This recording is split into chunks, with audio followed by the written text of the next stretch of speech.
I am extremely passionate about bringing our community together around housing, how we can solve things more efficiently, and work collaboratively to really bring some solutions to some really complex problems. So I'm really excited to get to work with all of you. I think looking at the spectrum of our group, I think it's really exciting to see the size. And I just want to make this real quick. It goes without saying that this task force certainly has a lot ahead of it, but I think it's important that we set the right tone as we start to work together and recognize the commitment and collaboration that went into creating this iteration of the Housing Task Force. As part of the resolution from the Select Board, it is to have dedicated representatives from our executive boards and committees, in addition to a significant community involvement to create an efficient environment where we can collectively help residents and businesses alike in our community thrive. And that may include, but it's not limited to, potential areas for greater collaboration within collective committees, boards, administration, and certainly with nonprofits, organizations, as well as state and federal supports. So that's a long way to say my name is Jonathan West, but let's go. John, you want to? Sure. Hello, everybody.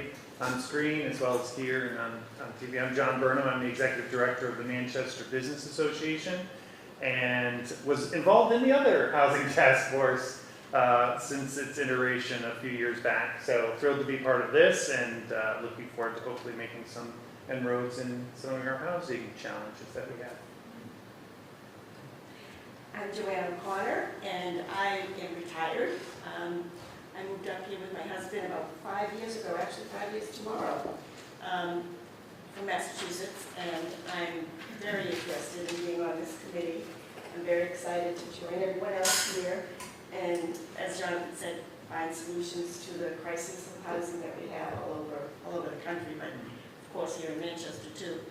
And I'd like to see us also deal with the climate crisis and sort of marrying those two together, and so that we are making sure we're building energy efficient, renewable housing for everyone here. It's cost effective and it's low cost. So glad to be here, looking forward to working with all of you. Hi, I'm Cindy Luce. I know some of you, some not others, but I'm the Executive Director for Bennington County Habitat for Humanity. So I'm really excited to be part of this committee because we look at housing every day, and to be part of the partnership of the conversations to help find some solutions. I've said this multiple times, I think it's about collaboration. It's not just one organization that's going to be able to fix this. So I think the more we can collaborate, the more organizations we can get involved, the better it will be. So looking forward to it. My name is John Watanabe. I'm a real estate manager over at Okemo Mountain, manage about 300 units, primary, secondary market. Been involved in development of duplexes as well over there. I understand we have a big task ahead of us. I hope that the goals that are set are achievable. But looking forward to tackling whatever it is we choose to get into. Tim Waker. I've got a plumbing business in town. I've been in the contracting business for probably 40 years now, and where a lot of the problems that evolve and trying to do what we're trying to do. And I think we should shout out to the fire board that spent a lot of time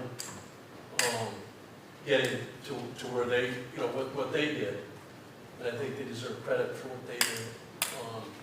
And hopefully we can keep the ball rolling. I'm Gordon Black. I work for the town of Manchester, and I guess I'm officially the employee liaison. I'm a non-voting member of the board, although we really don't have authority to do much other than make recommendations. It's a practical matter. But I was on the original Housing Task Force, was involved with a lot of the activities, and so I hope I can contribute here. And is not present is Leon Ward. Leon is the representative designee from the Planning Commission. And also, Tim, you obviously have, you're chair of the Development Review. Yes. And John, you are a member of the Design Advisory Board and the Development Review Board. So we have a wide representation throughout the community and of all of our organizations and boards here at the town. So the next part of the agenda is nomination and election of officers. As Gordon stated, we as a group do not have any sort of regulatory or ability to implement any sort of changes to ordinances or rules, policy changes, anything like that. But we certainly have the ability to speak with a voice, bring together outside resources, collectively bring things together, put ideas on paper, hopefully come up with some successful plans that are going to benefit our community. And that certainly is going to take some organization and agreement from this board on how to move forward. So the 3 positions, 2 are required. One, a chair, the other, a secretary. Vice chair, I think, is also important. Hi, Leon.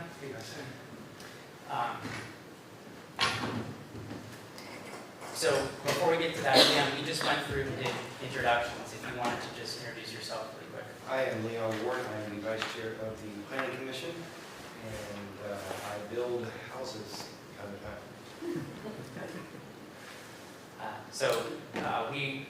To go back, we are looking we're looking at nominations for chair, vice chair, and secretary.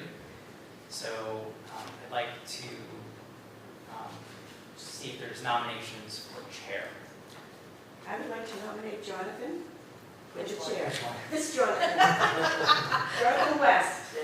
I'll second that. As the chair, he's been into this for so long. He's passionate about finding the solutions to the housing crisis here, and he's done a lot of work to put this all together. So I would like to nominate Jonathan as the chair. West. I'll second that. Okay, so we have Leon and, we have 2 seconds. Leon and Cindy both second. Are there other nominations? Okay, hearing none. Is there any discussion? Okay. All in favor of me being the chair? Aye. All opposed? Thank you all. I appreciate that. I appreciate it. It means a lot. Nominations for vice chair. I would like to nominate Tim Waker. I'll second that. No, you don't.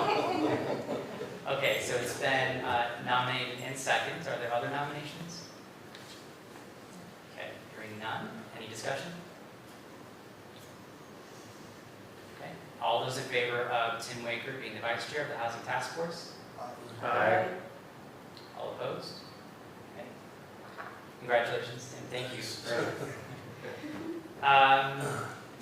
And are there nominations for secretary?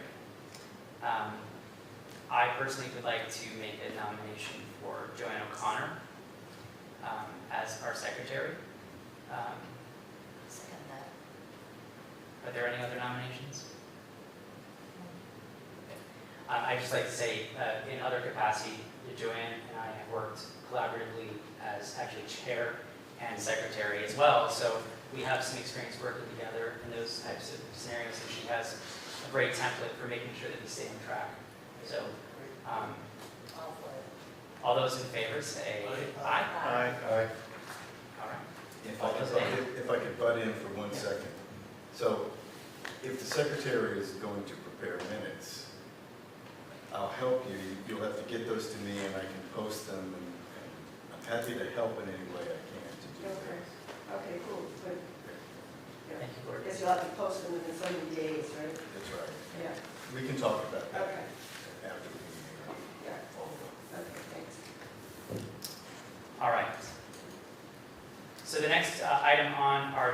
for tonight is the reading and discussion of the mission as presented by the select board. The select board adopted a resolution in the month of July formally establishing the Housing Task Force. And the Article 2 of that document was, first of all, it's very clear we wanted to have a document, and I'm not speaking for the board, I'm speaking as myself and my view as a member of the board, which is that it was clear that we wanted to have a very clear set or mission for this organization to ensure that our task force was given a clear description of what their expectations were. It was to set the guidelines. By no means is it the only thing that we will potentially look at as our collective mission, but it certainly is the starting point. And I'll read that now. The mission of the Housing Task Force is to foster collaborative solutions which address the housing needs in Manchester, including the development of affordable and accessible housing. The Housing Task Force will work collaboratively with residents, local organizations, as well as municipal, state, and federal agencies to identify needs, propose solutions, and support initiatives which promote sustainable housing in the community.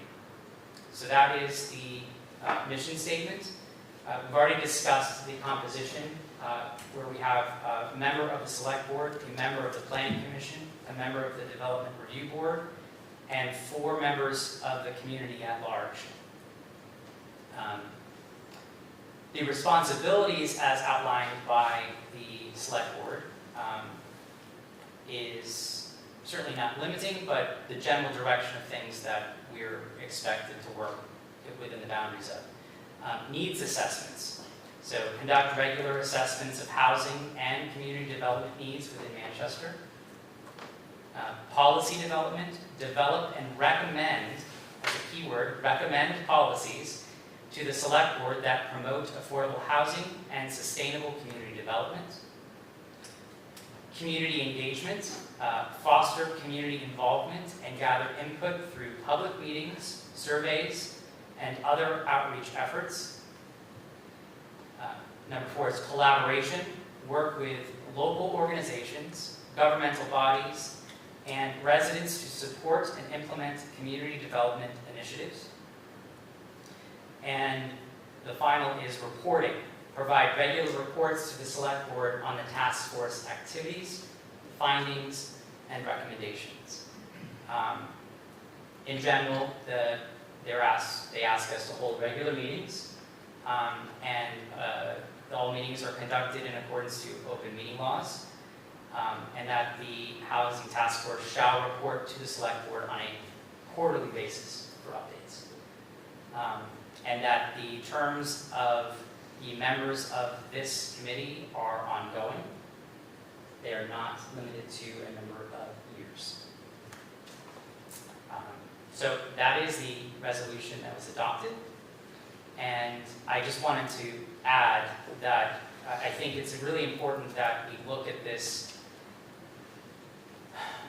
and understand and make this very clear to everyone watching, everyone that will be working with us in the future, is that while we do not have the authority to create or change policies, enact ordinances, or directly manage housing projects, our collective efforts can lay the groundwork for informed decision-making and more effective resource allocation. And I think there's a great example that has come up recently in our community. There were several comments that the project that was proposed by a local business person, Joe Miles, was somehow hindered by the previous Housing Task Force. That is not the case. And in fact, this Housing Task Force, hopefully we all agree that we want to encourage more opportunities, just like Joe, throughout our community. And we hope to make that even more effective, more efficient, and hopefully see more opportunities just like that in the very near future. So is there any discussion that you all have in terms of what you see coming from the select board? Is there, just a point of clarification, is there a copy of that resolution in our folder? I didn't There see- is, okay, yeah. I just didn't put my eyes on this, so. The resolution that I have indicates it's a 3-year term, but is what you're saying that the select board said, no, we don't want to. That's correct. The exact words were, this is going to be an ongoing problem that we likely are going to have to work on for many years to come. And I think there was some question originally at the beginning about staggering terms, like who gets the 1 year, who gets the 2 year, who gets the 3 years, so that we're all in this in a flowing process. Is that what's going to happen, or no? So the direction right now is that we're all going to continue serving, as the president said, at the pleasure of the president, but at the pleasure of the select board. And if we collectively need to bow out or move forward into a different venue or different direction, then that's certainly up to you, but you're not bound to a specific term. Okay. All right, believe it or not, this is right on target for our agenda. So the next item on the agenda is the assessment and determination of the required needs to take our first steps, which direction to focus on first. So I think obviously we just need to look at where each of us see collectively our resources to start need to be focused. I think as the board, Gordon, thank you for pulling together resources that the previous housing task force had worked on. There's a plethora of information of the work that they put in, such as the ADU pamphlet that Gordon has down there in front of him. There's also studies and resources from other communities. I see you've got one of the items, Leon, which is from the National Association of Counties. It's really good. It is fantastic. So for me, I just want to put this out there. One of the things that I think is really important is providing a resource, a centralized location for these resources on the town's website. As we continue to build material, content, ways to connect to local agencies, affiliates, wherever it is, how can we get folks in a one-stop to the website? So I think that if there's one piece certainly that I would like to see as part of our initial strategies, pulling together those pieces. So please, I'd love to hear what everyone else thinks. I think John will remember this, but I can tell you that the previous housing task force completely agreed with that. Yeah. That Exactly. we needed to have We did. whatever the page would be or whatever the right term would be, someplace to. We just started gathering kind of resources as, Right. to kind of get it. We didn't know how we were going to put this on the website, so that for the town anyway. But we were gathering resources, but really wanted to do that. But is it resources for developers? Is it resources, what? It could be for All all. of it, right? Yeah, anything. I mean, like the ADU pamphlet, that's actually a printed copy that Gordon had that we put together, could be on there for anybody looking to develop an ADU. But if it's a developer that's looking for resources, we can put that up there as well. Individual residents just looking for even housing opportunities for that matter. And even if it's just links to other stuff. Yeah. Right. Yep. Right. And it will progress over time. Right. As we Right. continue to develop, if we have something that we put together, we found a great resource like the ones from the National Association of Counties. I think, even separating it between, what is the audience, right? Yeah. Here's, Yeah. I'm looking for housing. I'm a developer. I'm a whatever the other terms would be, so that it's very clear what those goals are or what their items are. Also, since we were talking there about collaboration as part of the mission, part of those resources should be the organizations that are in the area or individuals that are looking to collaborate too, and their contact information. Because sometimes people's websites aren't great at doing that. direct, contact information. That's a great point, because one of the resource materials, so I was going to share with everyone, was from the project in Brattleboro that is, that has been proposed for, what's the name of the organization, Gordon?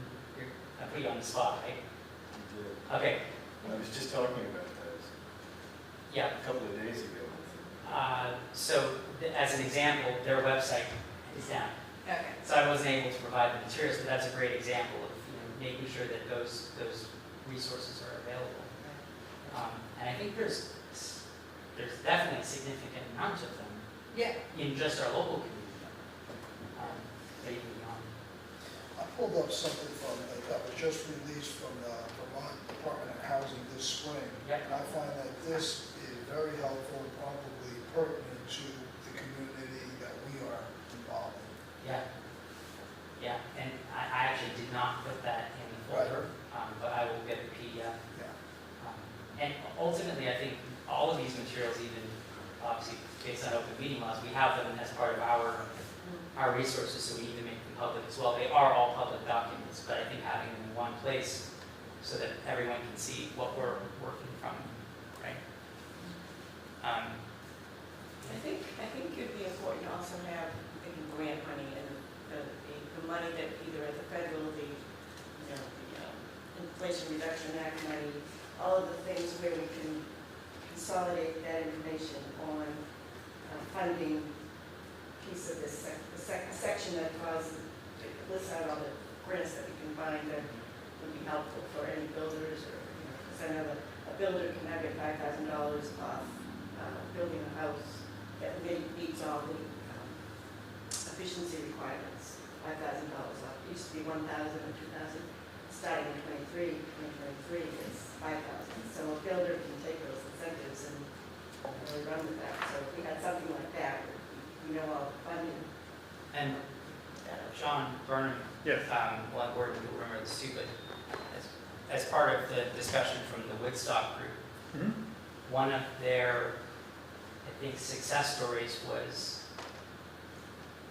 the person who was kind of the Well, The administrator of the program. administrator, yeah, right? a couple of things. One, the group you were talking about, I think was the Brattleboro Development Credit Corporation. Yes. They've got really an excellent generally site, although you said it was down. Yeah, I actually And went, even BCRC's got some great resources for us. And Woodstock devoted a certain percentage, maybe even all, of their local option tax towards this housing group. it was, And they had a director.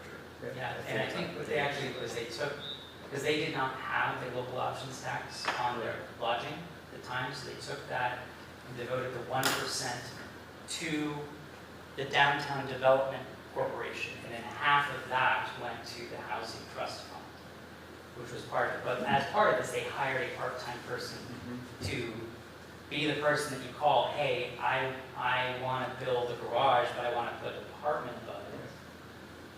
What's available for me? How can I do this more efficiently? And help them, it's like a person to get into the resources. That's exactly right. And what's the town, as far as our town, what is their goal? Is it housing for a family? Is it housing for workforce people, one person that comes in? I'd like to know what the town's goal is there. I mean, I know that Stratton's done a job with their employee housing. They bought 3 hotels in town, and they're using that for their housing.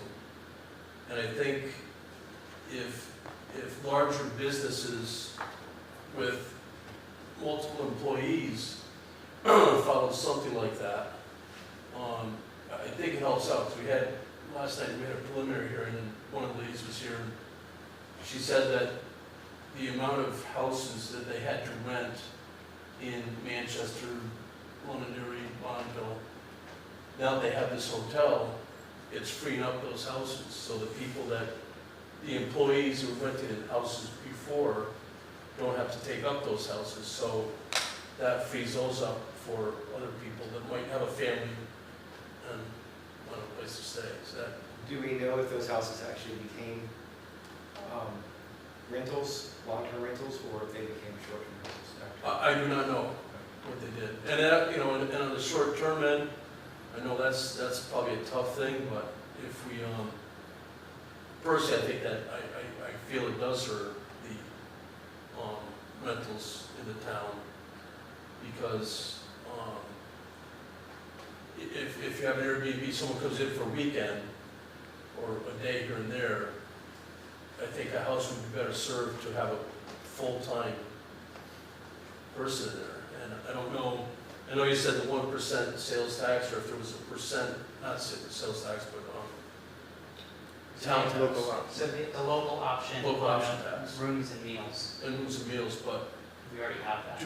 we have that, but does the town of Manchester, do we get 100% of that, or do we don't get a portion of that? We had 70%-ish, So, I mean, we don't get rest of the state. a whole, is there a way, if we had a tax or something that, I mean, we can't even do that on Airbnbs or something like that. I know there's rooms and meals, but if there's another tax you can put on that, is there a way that the town of Manchester could collect that, or does that have to go through the state?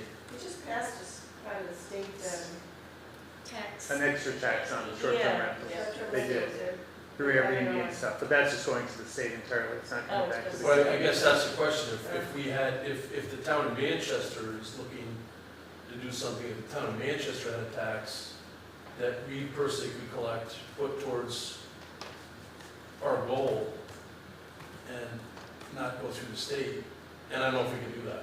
We did some calculations on that, and we, planning about a year or two ago, Greg Bosshart was still the chair, and we looked into it as how much we would have put aside after a year. It was only like $55,000, coming from the fees from the short-term rentals. It wasn't very much. We'd have to raise the fees significantly in order to get enough money to Amount. out of it, yeah. And, you know, I think, I've spoken to all of you individually, but I think, for me, what's collectively really important is that, you know, our role here in this task force is not to find, I mean, if we could find one solution that would solve everything, let's find it right now, and let's bring that relief to our community, right? Let's share it with the rest of the country. Right, Yeah, let's take this to the rest of the country, but this is going to take a lot of small incremental changes, small incremental opportunities to collectively bring us all together. Some may be larger than others, but whether it's, you know, changing a relationship with Habitat for Humanity, or it's working with our large businesses, our larger employers to change the structure of how they look at housing, to more efficiently use the housing stock we already have. Because I think that's one piece I know I'm hearing, not just here, but in Bennington I was hearing that's another thing. How can we focus on the housing stock we already have rather than going and building something new?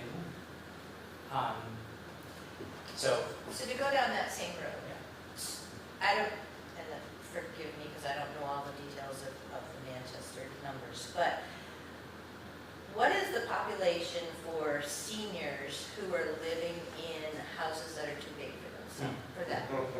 it's a great question. You know, and is there a way to propose to them and to appeal to them? Because you don't want them to take on mortgages, obviously.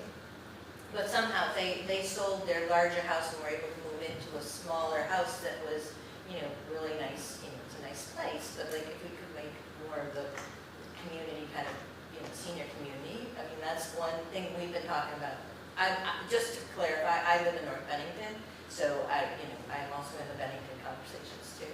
So that's what we're talking about. Well, just as an example, I live in Hillville, one of the 3 neighborhoods in Okay. Manchester, and we have 30 houses in the neighborhood. 9 of those houses have a single person living in them. That's, That's you the know, point. so that's sort of an idea of, that's, you know, that's 35% of the neighborhood. And it would be really interesting is, Leon, is like what do those 9 people think about moving out of their home? It'd be like living alone. They live like living alone. Yeah, but they have a big house with 3 Right. bedrooms, and they're just by themselves.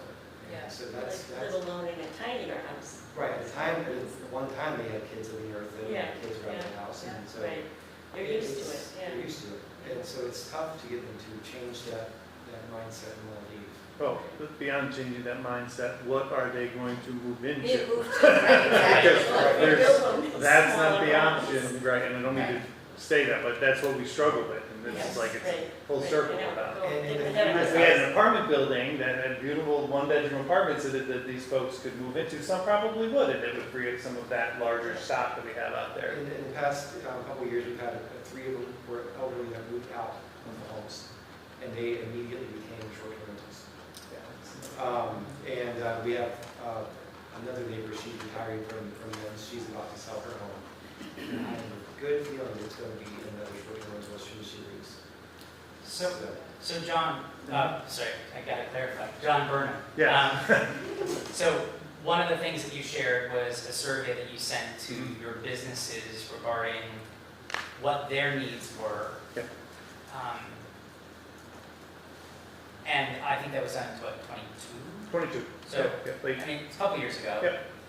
And right off the end of COVID too, right? Yep. So, I can assure you that hasn't changed a whole lot from Yeah. that survey results that you saw. for me, having data, starting with data, is absolutely critical to understanding where we need to go. And a understanding of what we collectively have in our community, what are the needs, get an understanding of where people are in terms of their housing. I mean, granted, you have access to the grand list, but that doesn't give you how many people are living in each home, right? I mean, it's just a value. I think it would, personally, having as much data as possible, understanding that data, is going to allow us to help us guide the directions that we need to go, on top of the things that the Housing Task Force in the past has already put together. Like, John, your work you did with the business aspect, I think taking that same trajectory and looking at how we could put together a survey of the community that's more encompassing of all of our residents, so that we get a firm understanding of how many people are feeling they feel like they're in too big of a house, or they feel like they're stuck in their home because there's no place for them to live, but they have an opportunity because they have a 5-bedroom house that could turn into something different. What do you think, Tim? I think it'd be kind of tough if someone's, even if they're in a larger house, I'm in a larger house, it's just me and my wife now. Yeah. And, You have a business on the property too, so right, but it's very even that, easy. even that, it would be hard to, you couldn't afford to go anywhere else, Right. is a problem. And new construction, I don't know, Habitat, or how involved, do you know like what their building costs are, or not, you're not that involved with it? Well, Per square our foot? square footage cost is a lot less than anybody But what else's. is, about what is your? So ours is around, well, so, I haven't done square footage, I apologize for that, but we're building our houses for right around $275,000 to $175,000. But there's no labor. Right, There's no but labor trade. square footage is Square footage is around, for that is 1,000-ish, 1,200. 1,200. Yeah, So you're around 250-ish Yeah, or so. 250, yeah. Without And labor. that's without labor. So I Without mean, much labor. the cheapest that I know of, I mean, maybe 350 or something like that. Mm. And that's like dirt cheap, can't. Yeah. Most places are 500 to 1,000 square foot, 500 to 1,000 per square foot. Mm. And to build something new seems to me like it's once you build something new, I think you're out of the affordable range. That's just my opinion. I don't think you can ever build anything new that's gonna be affordable. That's why at least not small scale. Well, not, I shouldn't say, in single family or just in Single general. family in general, still, it's, you've got that square footage price. Is So, that for and that goes back to a point where if there is a hotel or a house or something like that, that you could turn into multifamily or something like that, I think that's the better route to go. Because most of the places that are for sale, even though they're high, higher prices, they still fall pretty well under that square footage price. What's our square footage price locally, do you know? Are you saying? What's that? What's our local square footage price? Do you know what it is? The local square I would say footage? 350 to 400. That's what I thought, yeah, something In like that. Manchester? Yeah. Well, The last I looked, it was 222, so, Yeah, I would say it's four. yeah. Four. I mean, they have the same issue in California where homes are astronomically priced. In order to overcome that, they started buying a lot of prefabs. California is one of the largest consumer of prefab homes in the country because building homes from scratch is so really expensive. That's right. So they've overcome that by buying things like Boxable, which are small $50,000 homes.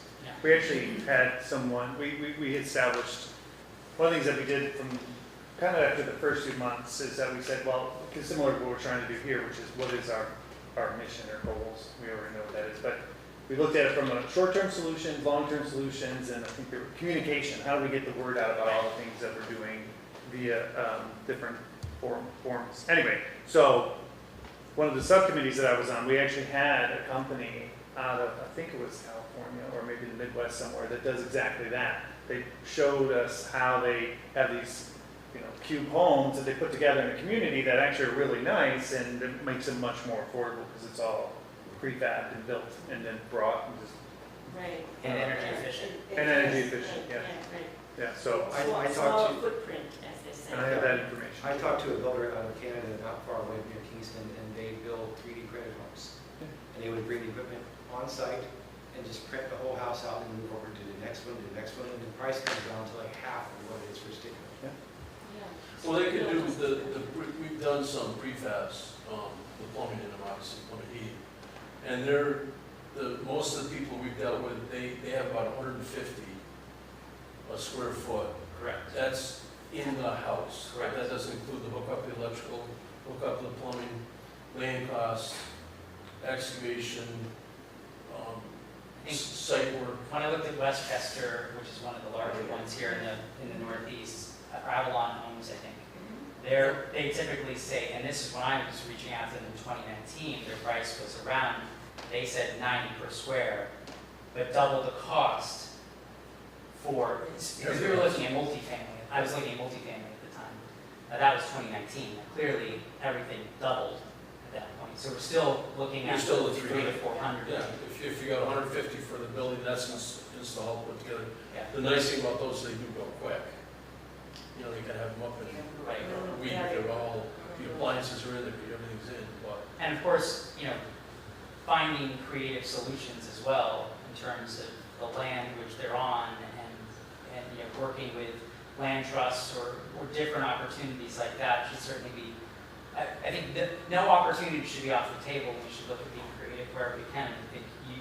I see your solution as almost like the finger puzzle, you've got like 9 spots and there's one missing and you can move them around, but eventually it makes a much better picture on the puzzle than when it might have started out, right? So I think exploring those. So they're all fantastic ways that we should potentially look at these first steps. What's an affordable number now?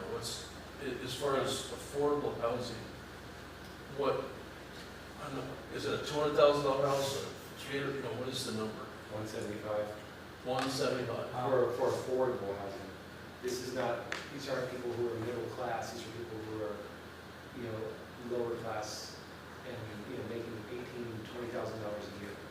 So they Right, have to so go to that's affordable the- units on it. Yeah, that's the problem, is what definition of affordability you want. Go ahead, Cory. So, I think one of the things that we determined at our last group was that we shouldn't be focusing on this alleged affordable. That what's really missing in Manchester is the missing middle. more, there are very few $300,000 to $400,000 houses. Correct. Unless they're in bad need of work. So that's where we were more focused. And I just want to bring up one of the other things that I think is critical when we talk about the cost of building. Technically, I mean, I've been in a lot of houses in town. There's more than enough square footage in town to cover everybody, plus their guests.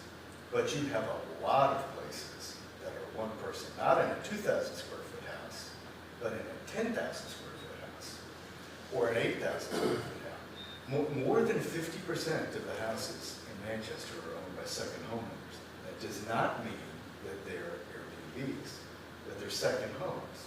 So from November through May, they sit vacant. Now, I don't know what the answer is to that. I mean, I've got a 91-year-old father who lives in a great big house. He's not moving. I don't care what you offer him, he's not moving. And I think there are a lot of people that are that way. I think we need to remember a couple of things. One, no matter what we recommend, the village is a huge part of this discussion. Yes. You've got to involve them as well. And two, I think there's got to be some education about where you want this housing to be. We ran into a huge obstacle with an attempt to get some housing built downtown. And there are certain people that think that there should be no housing downtown, that's commercial, that's not a good place for housing. And there are other people, and they think it should all be on the outskirts of town. I think that's a giant mistake. In my belief, and I don't have a vote here, but we need to have some downtown housing. You've got to access, if you're going to make it affordable, you have to access municipal water and sewer. Yes. And so that limits the area. Even if it's not there now, is it accessible? And what can we do to get the water and sewer extended, to make it accessible? There are potential sites, but it's not helpful, I don't think. It could be, but to just choose a place way on the outskirts of town where everybody has to drive, and you got to build a whole private water and private septic, and that just makes it more and more expensive, and it's going to be out of range. Those houses, as Mr. Drunzik has found out down the road here, they had a 20-unit development approved. I think he initially hoped that they would be in the 350 to 400 range, and they're now probably closer to 600. That's just the cost of development. That's not making money. That's just paying himself back. So it's tough. But I think there needs to be some education somewhere along the line for people in town that here's what whenever you decide what it's going to be, here's what we want to do and here's why we want to do it. And I agree with the education part, because going back to what is affordable that's the question. There's a misconcept that affordable is really for your low-income people. That's not what affordability is. Affordability is that you are not paying more than 30% of your income for housing. That is what So affordability 30%. It's Okay, 30% that's what I of your was- income, okay. yeah. So, whether you're making 200,000 or if you're making, 100,000, Right. it's still, if your house is affordable in your life, it's only 30% of your income. So, and that comes back to not in my backyard, because people think, oh, I'm going to put affordable housing, not in my backyard. You're not going to put those kind of people. Sorry. They That's- associate that with subsidized, That's right. which is not the Right, same. exactly. And Now, not 30%, is that 30% for the mortgage, or is that 30%? So 30% of your income for mortgage, taxes, and insurance is what we do, but I think HUD actually includes utilities as well. So when you're talking about HUD, guidelines, it's all of that. And, that number in terms of, that we're talking about home ownership, which is obviously a huge piece of this puzzle. But it's also rentals, right? Looking at the growing rental market across the country, there's more folks who are renting than buying, especially maybe not necessarily my generation, but the generation that's coming. I don't even know which generation it is, A, B, C.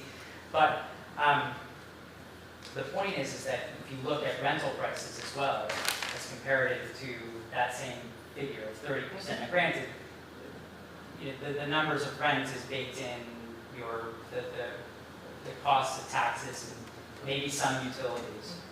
But if you were to extrapolate what 30% is on a one-bedroom at $1,500 a month, what you need to earn in order to make that, quote, affordable is more than the jobs that we have here in our community can actually sustain. We're talking in the $20 per hour range at minimum in order to sustain that as a single, Right. So, So if you go back to the $20, if you're making $20 an hour, I don't have a good calculator. If you're making $20 an hour, what would that correspond to a? So over 40,000 a year. that's 40,000. No, what would that give you for a rent if you were to take 12,000 a year, 30%? 1,000 a month. How much? 1,000 a month. 1,000 a month. 1,000 a month. So if And- you're making $20 an hour, Yeah. the most you could conceivably pay would be $1,000 a month. To make it affordable. To Make be it affordable, right. an affordable So, housing you know, situation. I've seen certainly cases where folks are 50% and more Yeah. towards their rental payments before, yeah, even before utilities, right? So I think at one point I even heard, and I think I mentioned this to you, Tim, is I've heard that the going rate, at least now currently in Manchester, is like 1,500 per bedroom, Oh, right? Now, obviously, that's fluid, and as you get to a second, you know, two-bedroom, it might be not at 15 and 15, but that certainly puts you much higher than a 40,000 paying job to be in that 30% Now, range. another question, I don't know, this would be more of a state question, but if you had a house that you're going to rent, could would, if the state's looking for housing as well, the state of Vermont, would they give that person a tax credit on their property? Because when you're renting a house out, you gotta figure your insurance, your taxes, all that kind of stuff. With the taxes being so high, property taxes being so high, that's a big number. I mean, that could be, you know, if you're paying say you're paying $4,800 a year in taxes, that's $200 a month right there that whoever owns the house has to add into the rental price to cover it. So if the state were to give a credit on property taxes or some type of credit towards people that rented full-time, that might be something. And I think those are obviously, that's beyond our. It's beyond us, So, a but- lot of it is, you know. But it's- again, look, these are those places, as you just discussed, that potential, let's say there was a program like that available, and we as a community, as a task force, could make it more accessible for our landowners to understand this is available. They may not know that Right. this is available, that then, or folks who didn't know that there were potential opportunities for their property for some sort of rental. So there's, keeping all those resources in one spot, making it as clear as day, these are the things that are available to you, which are constantly changing. There's new opportunities quite often, and you know, each legislative cycle there'll be different ones that come up. So I think we've discussed a lot of things. I think what I hear is, we need data.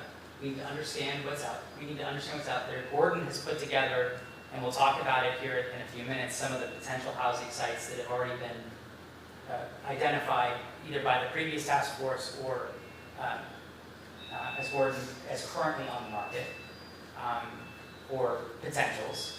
I think we're also needing to look at, you know, if you believe that business study is something that is very consistent still, I think building some sort of data collection so that we can get more information. Understanding, Joanne, you mentioned this, is understanding what our current inventory is. And I think this is something that the planning The planning commission's already actually looking into it. Is there any Is there any study out there that tells us of this, John Burnham, in your study? Hmm? The people who respond? come into town to work. Yeah. Okay, so. I mean, how many people How are, many of them how actually? many live in- employees in this town don't live in Manchester is what your Yeah. question is? And no, and how many of them Yeah, are looking to move here? Because like, okay, I work in Manchester, so I would be counted as a Manchester employee. Yeah. But I am very happily living in North Bennington and don't mind that ride every day. But that's another question, is because like, if we're trying to, not only from the business side, look at the employee side of it. Ask the employees, what do they want, kind of thing. Because, it's another side of the story. So should we create a survey? I think that would probably be very helpful with the data that they're looking for if we put it to. And John, do you have a survey that you've provided to the business people? so that was in conjunction with Kathleen James, it was just what's the word?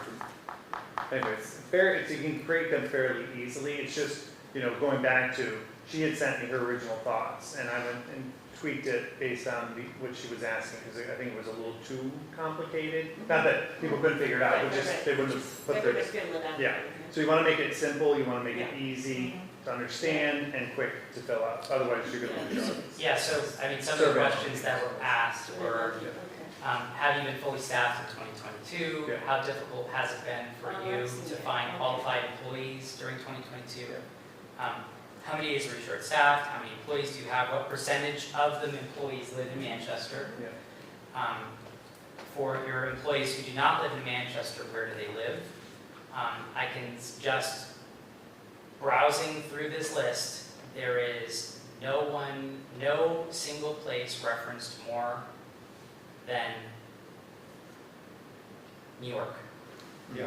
Where they live? Yeah, Where they they live live, over yeah. in Grand. Oh, that's very Everyone has nothing to do, So in the- Granville, Yeah. In the That's prior what task Salem, force, all did over they, it, yeah. the prior task force, did they approach any of the larger employers, Mac, Stratton, and some of the, because they have numbers. We didn't approach anyone that wasn't in Manchester, let's just say that, not because we didn't want to, but, when you look at large employers like Mac or Stratton, for example, as Tim was saying about Stratton, what they've done, they've got a lot of seasonal employees that they're trying to house, which is a different need than the majority of employers in Manchester. They're not looking for seasonal housing like Stratton would be. Mac, of course, would be year-round, and, they want people as Vermont close. Country Stores. Vermont Country I'm Stores, just yeah. thinking, Yeah. there are some immediate larger employers, because in working at Okemo, we're doing the same thing Yeah. as Stratton did in formulating, employee housing. But to your point, understanding it is seasonal, but you also have that seasonal turnover in many parts of the local economy. I mean, between whether it's winter or with the off-season. So I'm just wondering, because those larger employers are an immediate resource in my mind for what is their need.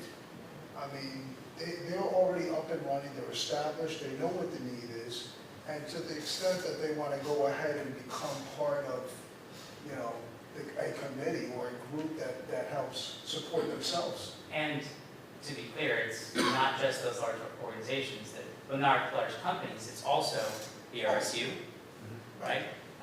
Who, I know that, only 20% or so of the teachers at NEMS live in Manchester. Our own employees here in the town of Manchester, our police department, I don't know if we actually have anyone. I don't believe there's a single police officer who lives in town. Right. And out of the town employees, I'm not counting the town clerk, she has to live in town, she's elected. Right. But everybody else who's appointed, there are now 2 who live in town, everybody else is out of town, including your town manager. Okay, so, I think, where was the planning commission in terms of getting the inventory process moving? I will have to speak with Wilbur about that and see where we are. I know we keep mentioning it, and asking, and I think we have to kind of just really keep on it, make sure it's done, so that we know everyone needs the info.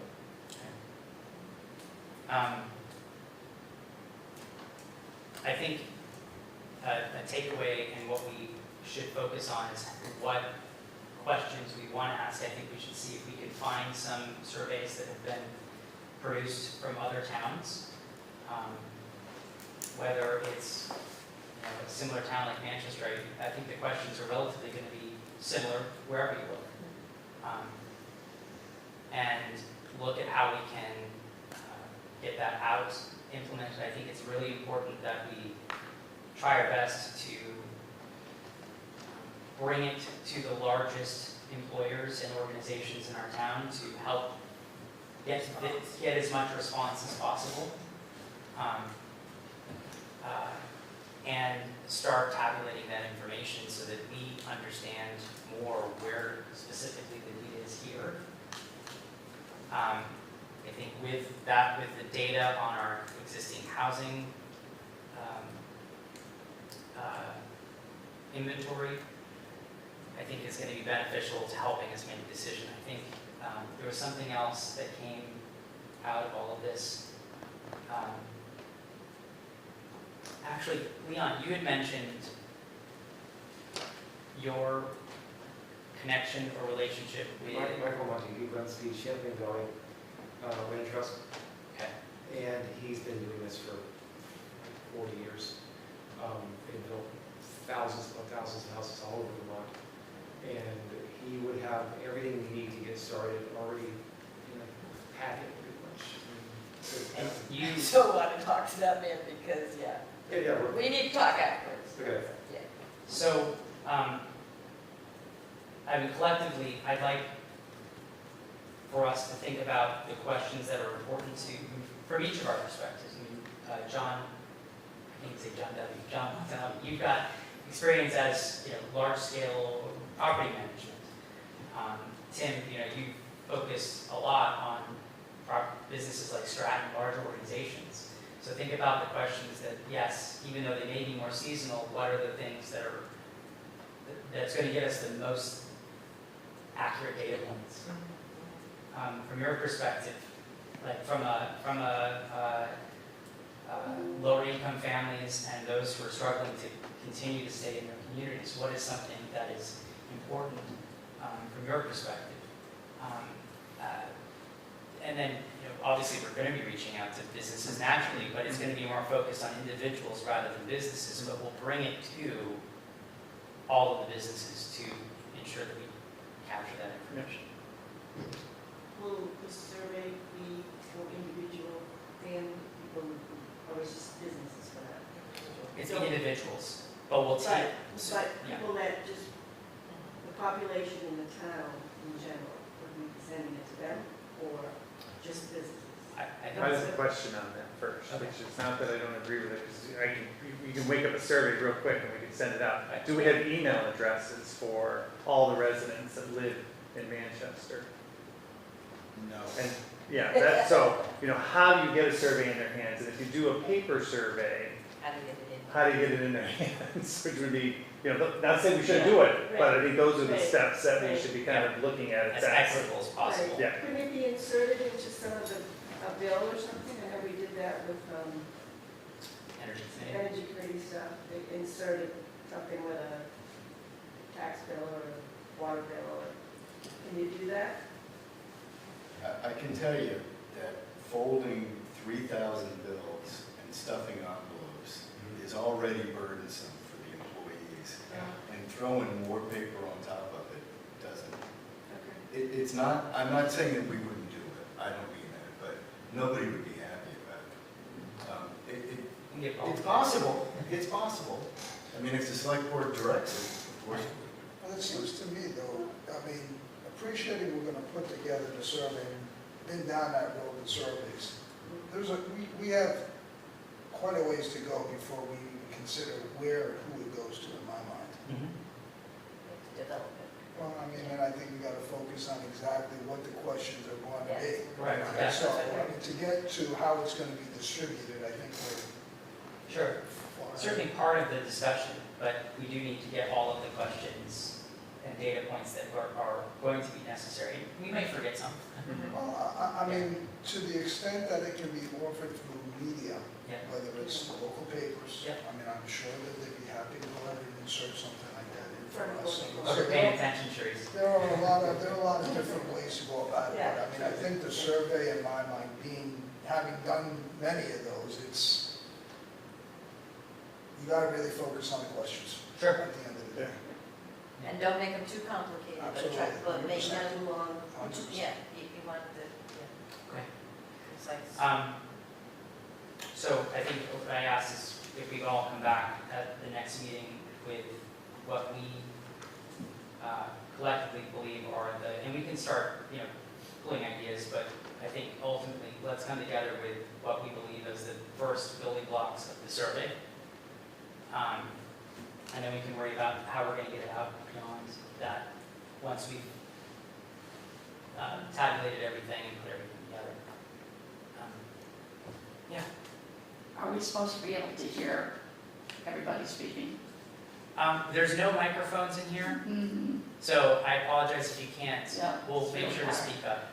I would just like to share with you my circumstance. Would you mind coming up to the podium so that the folks who are watching remotely can, and just Well, take I've your name? had 2 strokes and the second one, Okay. took one, so Okay. it's, I'm working on one vocal cord.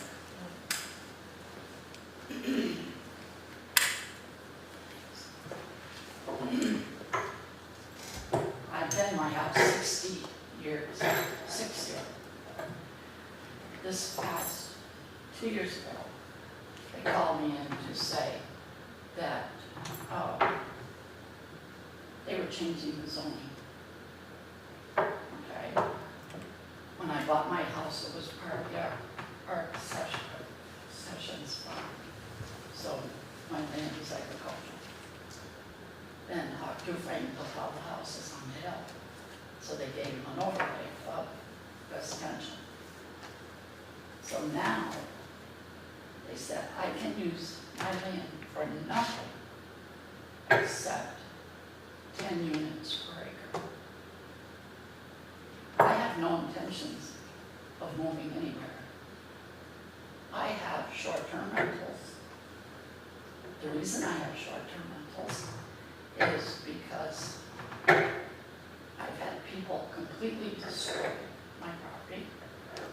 I've had them completely steal everything. They say except for what's nailed down, they steal the nails too. I have a 1-bedroom apartment that we've tried to take back for the last 4 years. People call me. This one woman who has since died called me 6 times. Has no place to live, 72 years old, still working. So I said to my husband, can we really have 2 of something and someone have nothing? Right now it's rented to a kid who had no place to go. He has a job in Bennington, would like to live in Bennington. So what are you going to charge him? He needs a place to live. 1-bedroom apartment, you're saying $1,500, I charge him $5. Yeah. So I decided to step up and fill the need. I had a phone call last week, a woman who just sold a house in town. I think it was Dr. Fisk's building. The people have been here long enough. It would be by Whipple's. She couldn't believe it. She said, I just sold my house, I have no place to live, somebody told me you have a nice apartment. I'd like to rent it 6 months of every year, because I want to come back here. I said, well, I don't, I'm full. She was shocked. She got over $600,000 for a 900 square foot, 1-bedroom, 1-bath house. Had to sell it. turn it down. The house 2 doors up from me just sold for $600,000. I've been in that house. The kitchen isn't as big as my bathroom. Tiny, tiny, $600,000. So how do you fix it? So, can I get your name? Norma will. No, thank you. Thank you for telling us all your experiences, and I think I too, over the last several weeks, have received several calls from folks in our community who are unable to find housing. One was a family of 3 with 2 children, 10 and 6, who their only option was a shelter in Rutland, which ultimately couldn't take them because they had children, right? So I understand a lot of, like, the younger man who's living in one of your apartments. And I think, when I said this earlier, I think there is not going to be one solution. It's going to be a lot. It's going to have to be a collaborative effort, a lot of incremental changes. But it's also going to take work beyond even this committee to the planning commission, to the select board, to our elected representatives in the state legislature. It's going to take a collective movement. But what do I do when they It's- say I can't use my property now for anything but 10 units per acre? So that's something I think that, I don't know the answer to that. It's But ridiculous. it's something I think we should, We'd like to get back our 1-bedroom apartment for us, right, but there's always the need there that Have you been to the planning commission meetings and spoken about this? I have never been. This is the first time. That would be where you would go to get that changed. If there's an issue, come to the meeting, tell us what the issue is, where you're zoned, and we will work on changing it for you.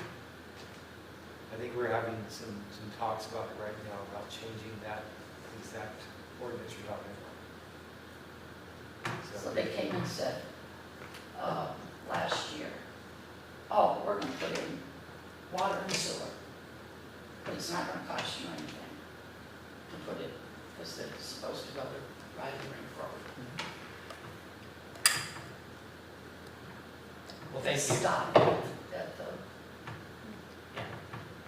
So I would say, I think a great opportunity would be for you to bring that to the planning commission. When's the next planning commission? Monday night. Monday night, there you go. where's that held? Right here, right here. Okay, Thank you very I'll much. be there. Thank you. Mm. Okay. So, we talked about the things that we need to, let's come back to the meeting, we want to come back with some questions. I think starting to look at, if you could press the commission on how we can get the inventory moving. And if collectively, if we have folks within our orbits that would like to come and present, their situation, or what their businesses are up against, or what their families are up against, the properties that they have that can somehow bring a different perspective or an idea, I think those are what we collectively need to bring to this room and this group, so that we can hear stories like Norma's and understand how we can collectively bring some potential solutions and observations to other organizations and boards. Is there, thinking about rentals, because I don't think rentals very often, okay? So, thinking about rentals, did I read something about a state requirement where renters, or landlords have to register if they have long-term rental properties? Did I see that somewhere that there's a registry? I think it's town to town. Is it time to have, does Manchester have that? I mean, that's a resource that I think would help, because if people have got properties, I know they're not open very long, but I mean, if you were searching for someone, or other people are searching for something, who else to call? Just knowing. Communication is a really difficult thing, getting the word out in this community. I mean, we have the journal, we have Facebook forums, we have the town website, but other than that, Front Porch Forum is another great place, but other than that, it gets lost. So I think going back to the survey is that we're going to have to really focus on how we're going to get those out to everyone so that we get a representative sample of what we're trying to look at. I don't want anybody to know I have environments. Oh, so, okay, that's good to know. Yeah. people know. Seriously, Yep. my phone will ring 24/7. I understand. I myself, I think, Tim, I mentioned this to you, I managed a 32-unit apartment complex in Rutland, and I put an ad out once, and this was in 2020. And at that time, the 2 bedrooms were going for around 1,100. And I got, I think, 96 applications in like a week, No. right? And I didn't need to put out an ad ever again, because I had a list this long of folks who were looking for housing. I think the one thing that somebody needs to address is the abuse of people who have rentals. Because you cannot, I could write a book I on understand. what they do to destroy your place. But a lot of that, I think, again, not to Right. complain about state issues, but I think because it's hard, it's very hard now if you have a bad tenant to evict them. And that's, Amen. again, that's a hard part, and that's nothing the town of Manchester can control. That's a state mandate or whatever. And it's very hard for a long-term rental, because I've seen it too. I've seen houses that people stay in there, they don't pay their rent for 3 or 4 months, it's winter time, you can't kick them out. They stay in there all winter long, and the place is totally trashed. And you can't blame a homeowner for not wanting to rent long-term. So until something like that changes on a state level, there's a lot of things that we as a town, whether it's this issue, whether it's, water and sewer, smaller lots, you have to have your distances between the septic and the wells, and there's a lot of things that we as a town can't control, it's gonna have to come from the state.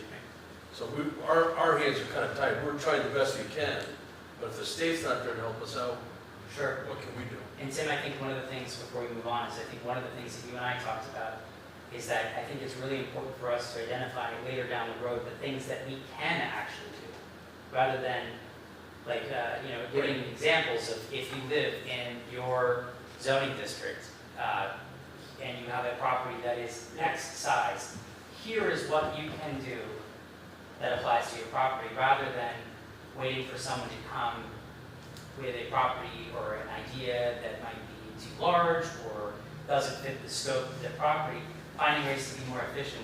Instead of saying, you come to us with your idea and we'll determine whether or not it's going to fit, let's come up with the Give them a potential bill of heads up. blueprint and say, here are your options that are going to be an easier option for you to accomplish because they already meet X, Y, and Z guidelines. Well, something like that, if you had depends how the zoning goes, if they do decide to change some zones or relax that a little bit, if they do decide to do that. Maybe once they come up with a map, this is what you can do in this area, if somehow through the town listers or however, they could identify all the properties that are in that zone. Yeah. And I don't know how expensive it is to do a mailing. I don't know for a town, how expensive it is to mail things, but if they put a flyer out to all those homeowners in that area, every homeowner in that area, say, these are some ideas you can maybe do with your house, I don't know. And here's, I think that's a fantastic idea, and I think one of the things that I'm gonna come back to you on this, because I want us to keep as open mind as possible, because if we have a potential for something that is going to be beneficial to our businesses or landowners, and we're worried about the cost of it, I'm not immediately going, let's go, take this to the select board and say, let's go add, we ask for the money to do it. I think we should also entertain the different opportunities that may be out there for grants to say, this is part of the process, this is part of the plan of us trying to ease the housing crisis, this is the ask, and find solutions that way. Don't use that as a limiting factor. Like, even if it's stuffing envelopes, I mean, if we find grant money to have someone come in on a temporary basis and fill those envelopes, let's look at those as all opportunities. To not necessarily focus on the resources that we, as a town, let's figure out what would be the best thing to get done and work backwards from there.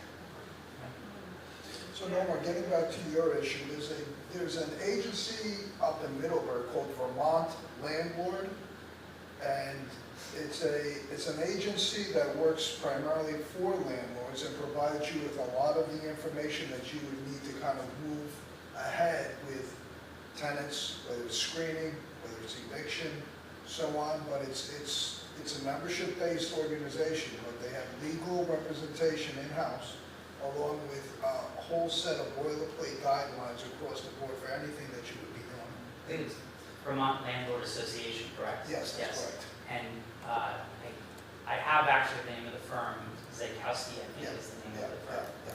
yeah. So I can help you with that resource at the end of the night too. I actually don't want to rent anymore. Yeah. But I have such really good Sure. people, short-term people. One has been there 9 years and the other 7. Great. One comes to ski and the other comes in the summer. And they're great people and they take care of everything. So, But then you always get yeah. the losers. So thank you, Norma. I wanted to touch briefly so that we're all aware kind of what's on the horizon right now in terms of potential housing sites, just so that we're all on the same page. Of kind of what's on the horizon, what's going on. Gordon, do you want to, because I think you prepared this. The list of the existing sites? Yeah. Well, there's a number of them. I mean, obviously, starting with the town-owned property. I mean, in some ways, a way to make housing affordable is if the town, if there's a private partnership of some kind. The town owns property on Depot Street. It's got 3 commercial buildings, each one is 6,000 square feet. It's not a big piece of property, but it's 1.5, about 1.37. I can't remember exactly what it is, but that's where they were proposing building housing before, like 42 units, and it got, for a variety of reasons, that got squashed. The town also owns the airport property, is what it's called. It's at the end of Airport Road. It used to be owned by Equinox Hotel. It's 65 acres of land. It's not being used, it's doing nothing. Right now, the only thing it does is there's a Land Rover experience. But there's no water and sewer out there. So that's an extension that would really be necessary. Now, there is a young architect who's based here, at least originally from here, who has a proposal, kind of an interesting concept for doing housing out there. But it's going to be a big ask for a developer. It would be a very expensive project, but it's an interesting one to hear, and I think he'd like to present it to the board at some point. With other land, there's been a variety of ideas. If the Depot Street property is sold, as we anticipate, some of that money will be set aside to either purchase more property for housing or some other opportunity. Properties that have been looked at, one of them is Cone Road, which probably most people don't even know where that is, but it's kind of behind the polo outlet or the Crystal Palace. There's a little road that goes back, it's kind of tucked behind Cottage Street, Main Street. It's got a few little rental houses. And at one time, there was some discussion with the Howlands, who currently own it, about maybe making a deal on that. Their expectations, at least before, were a little higher than the town had an appetite for. Now, another possibility, and this is a little bit of a stretch, the Crystal Palace is essentially empty. The problem with that is the cost. Except for John. The cost of fitting that out for apartments or units is very high. I did get a call from a developer last week who's still interested in it and wants to spend some more time talking about it for housing. But that's going to be a tough one. Quite frankly, it might even be worth it to tear it down and start it from scratch. That, Tim doesn't agree with that. And I don't know enough about building to say so, but it's not designed for easy, Built into a hill, Change. it's got a lot of things. Now, there are properties up here. One of the reasons we extended the water and sewer out here is there are a variety of properties that now have access to water and sewer that could be available, but they're privately owned, starting with the driving range. That's a perfect, I can't remember what I put in it, 20 acres essentially. It's absolutely flat, sits on a gravel bed. You could put a lot of houses in there. The water and sewer would have to be extended slightly, and we could catch more on that one. That's phase 3, we didn't get that far. That's a possibility. Bill Drunzik has a piece of property that comes off of Main Street, that kind of goes behind Temple and Casablanca, and then there's another little house next to it that's behind it. And it's actually amazingly beautiful back there. I was stunned. That has easy access. It's not for sale, but at some point, it could be. And he softened up a little bit on that, but not completely. Across the street from that, you have the Sessions Farm. Now, he's not interested in moving. I talk to him a couple of times a year to try to persuade him, but he's just not interested. And it's complicated, because he has a brother who also owns the property. He's incompetent and lives in a home in Granville, New York. And then right next to the Vermont Country Store is the field that, in retrospect, we should have jumped on years ago. Because it sold for cheap, but now it's not cheap. It's for sale for about 3 times what the price was 2 years ago. So there are places available for housing, construction. It's a question of getting it. Or persuading a developer to buy it. Gordon, I had spoken with Dr. Treat about 5 years ago about his property, and he was saying that a lot of his employees had to drive from New York to get there. If the housing was affordable on the property, he'd be willing to, to ask his dad to part with it. And that's a pretty good sized lot too, and would easily be able to connect to town sewer and water. Yeah, I did put that in. Found that, yeah. I included that and I just forgot to mention it. That is there. It's not serviced by water and sewer at this point. It's a little complicated, but it's right on the edge.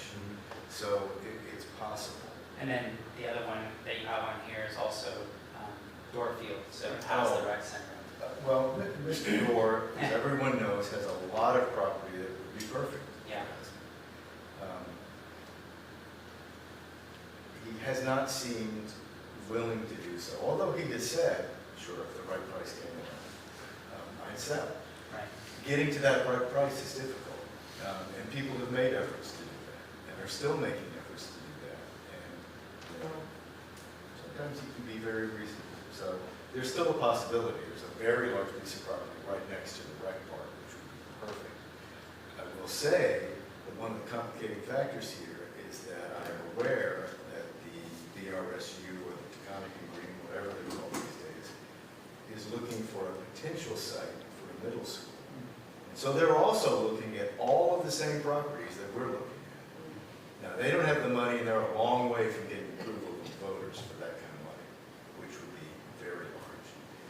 But everybody is kind of eyeing these properties. It's a question of what we can do with those.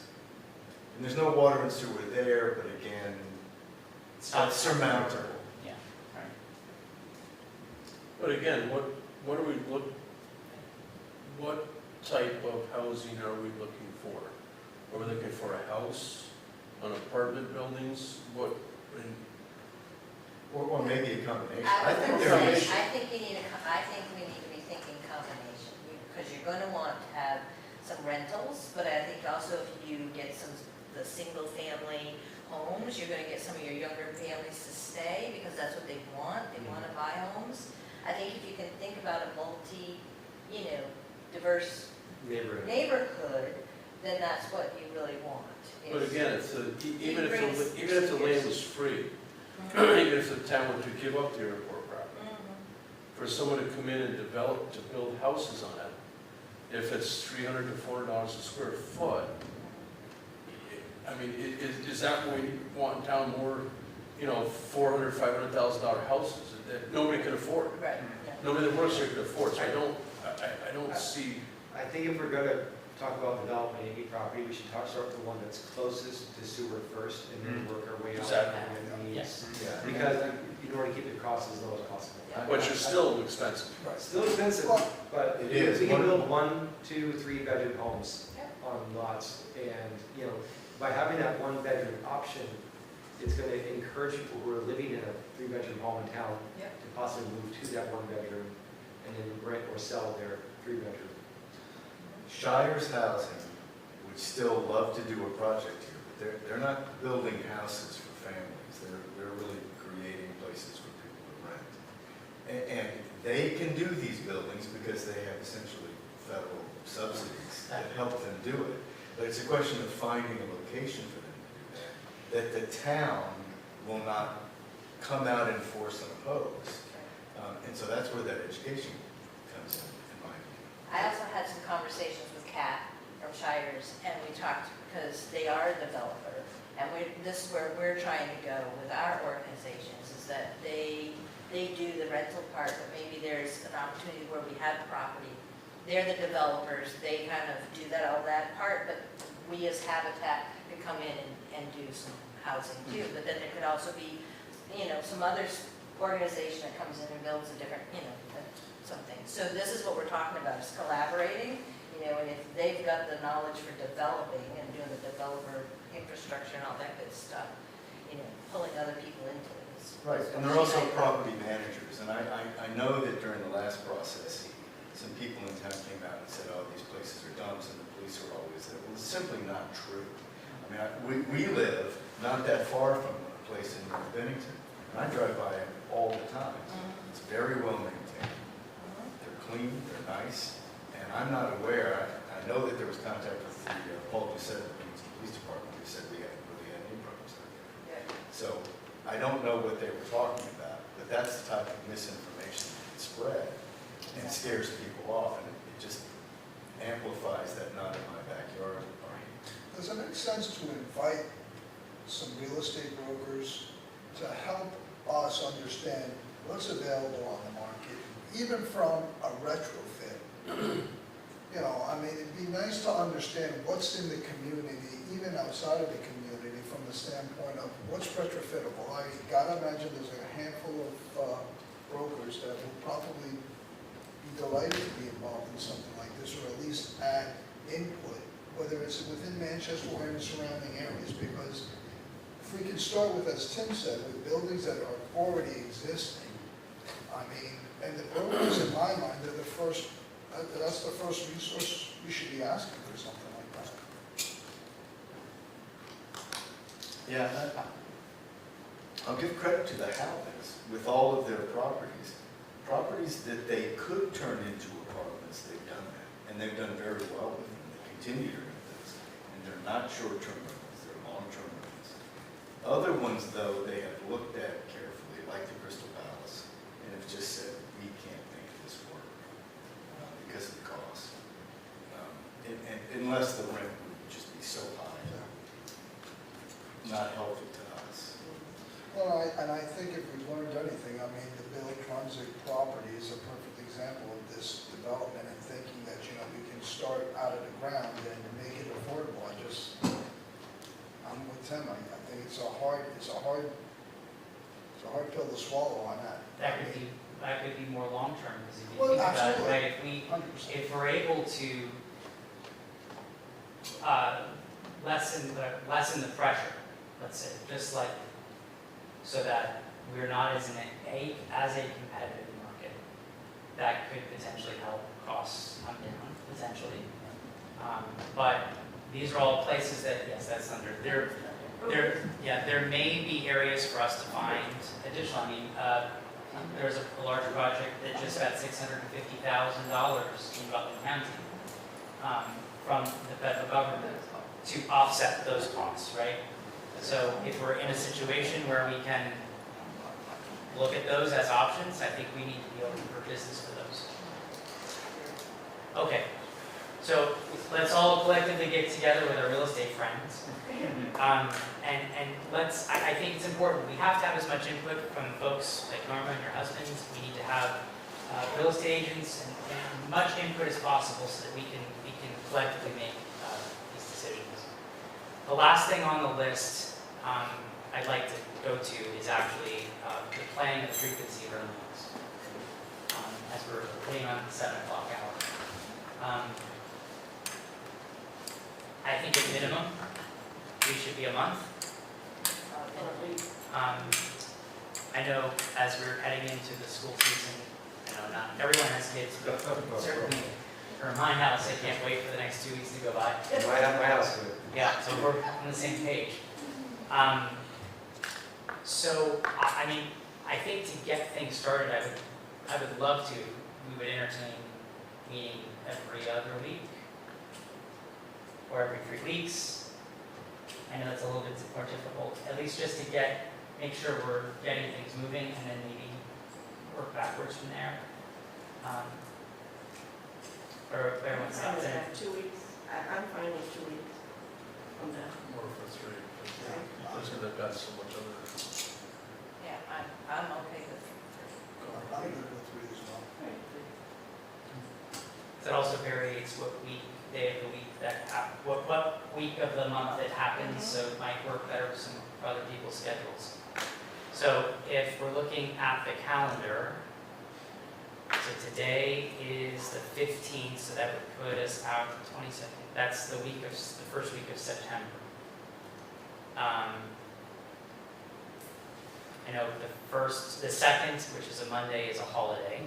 I mean, we can certainly, at least for this first, because of how it's falling on the weekend, we could certainly go out for the month, which would put it in the week of the 9th.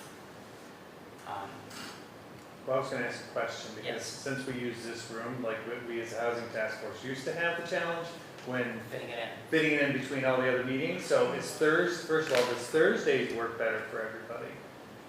For me, Thursday works better.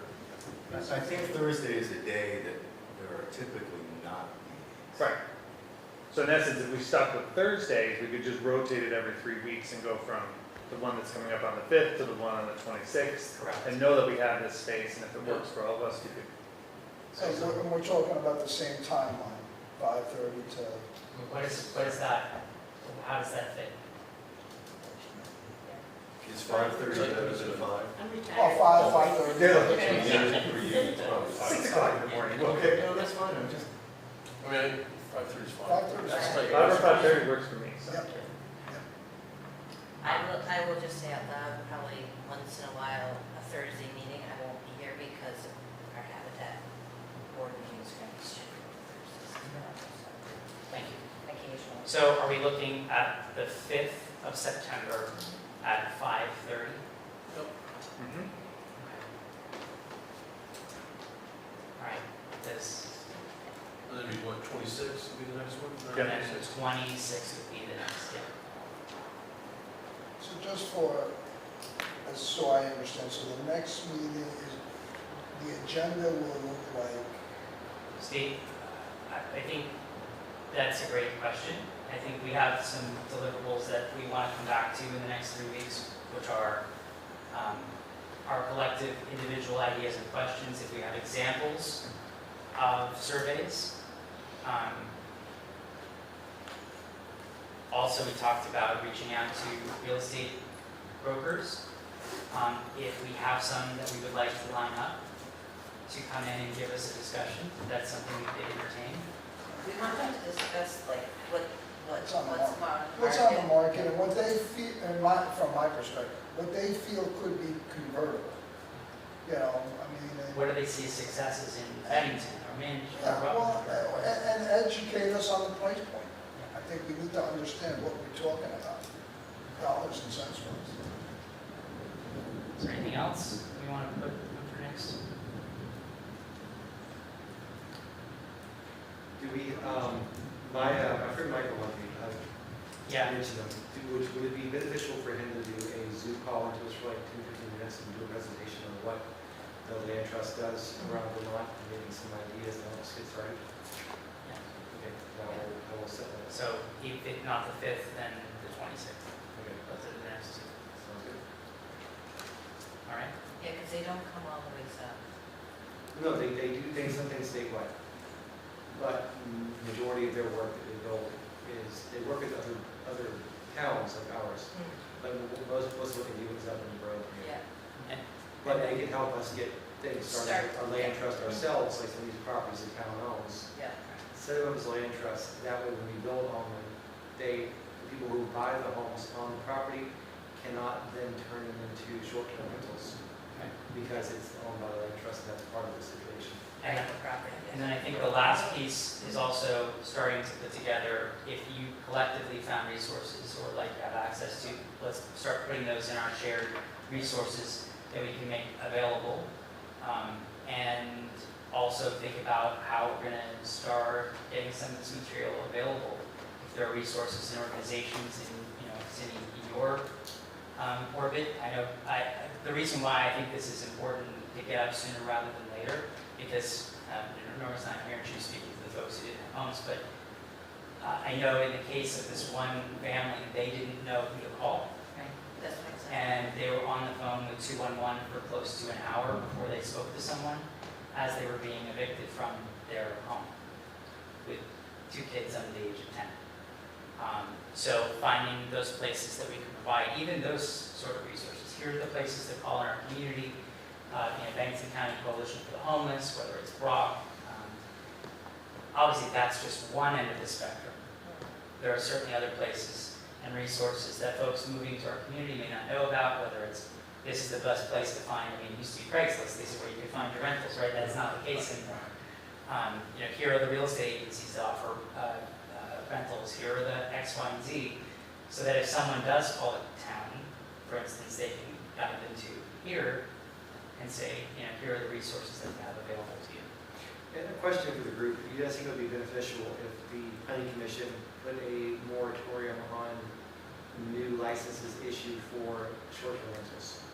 To basically stop any new ones from popping up, because as people move out of town and sell homes, it seems like all those homes are being converted immediately into short-term rentals. If we just cap the licenses being issued with, well, Two things, there is no license. Right, I was gonna say. There's no license. we don't have licenses that we issue? No, that's the problem. No. You can just turn one in. Not yet, Manchester. The village did something where they're asking theirs to It's not, register. they're supposed to register. We can talk about that. Well, Londonderry too. Londonderry said they Right. sent me a tax bill if you have a short-term, you got to renew your tax bill. If you have a short-term rental, you must register by X date. So should we institute a required registration and then put a cap on the amount that are allowed to register? I'll just tell you, I think it was before your time, Jonathan, that the select board looked at that and decided they're not going to address that. And it's up to them, it's not the planning commission. With the planning commission, we create the rules, and then they have to approve the rules. So we could create the rule, present it to them, and then say, what do you guys think about this? Right. This is why we created this is what we found out. If you were going to present that, it has to be data-driven, right? And I Well, know of that course, there's been a that's part study, of doing our study. right? But what I would say is, there are other towns, I think I mentioned to you, Lake Luzerne, which is just outside of Lake George. I actually went there on a whim and I was talking to someone and I said I was from Manchester and their response was, oh, you're a lot like here. And I was like, oh, really? And they said, well, yeah, because, we have a population of around, I think they said 1,700, and they only issue 100 short-term rental permits for their community. So in a population of 1,700, which is smaller than us, it's at 100, which I think 5%. 5%. So just a thought process, there are communities, Lake George at one point was considered very similar in terms of its retail opportunities as Manchester, certainly not the same demographic maybe. But there are communities that have done something like that. But again, it has to be, it can't be, we feel like this, it's proven with data, we know there's a cause and effect. That's something that we can collectively put our 2 cents in. Obviously, it's the planning commission's role, not this housing task force. But that's why I'm here, to get Yeah. input from. Yeah, and I'll just tell you that the other thing is, even if you could somehow outlaw all We don't want to do Airbnb that. tomorrow, if you could, I'm just for discussion, that doesn't mean that all those places become available for long-term rental. For the exact reason that those people that Norma Wills just talked about. Right. There are people who will never go through it again, no matter how much you pay them, or how much you make it attractive to them, just because of experiences. Yeah. And I know that in my past practice, I used to tell people, don't do it. Don't be a landlord, unless you're really gonna be a full-time landlord who will go in and they're afraid of you. You're right. Because, no, I mean that. I mean that. There was a guy in Bennington who used to do things every once in a while just to remind people, I'm crazy enough to cause a problem. And not to, but there are actually towns in the state of Vermont who have done charter changes. Most of them have been around Chittenden County. I believe Brattleboro has done this as well. But Bennington has a charter committee, and that has been part of the discussion is how we work on no-fault eviction, or evictions, or no-cause evictions, sorry. And how can that affect the market, not necessarily in a good or bad way, but also in doing it in a way that doesn't put undue harm on a family that doesn't have a place to go. So it can be something that can be manipulated at the town level, but it's something that can require something like a charter change, which then has to be approved by the legislature. So it's a very intricate process. So far, I believe only 5 towns in the state of Vermont have addressed it. All right. Well, this has been fun.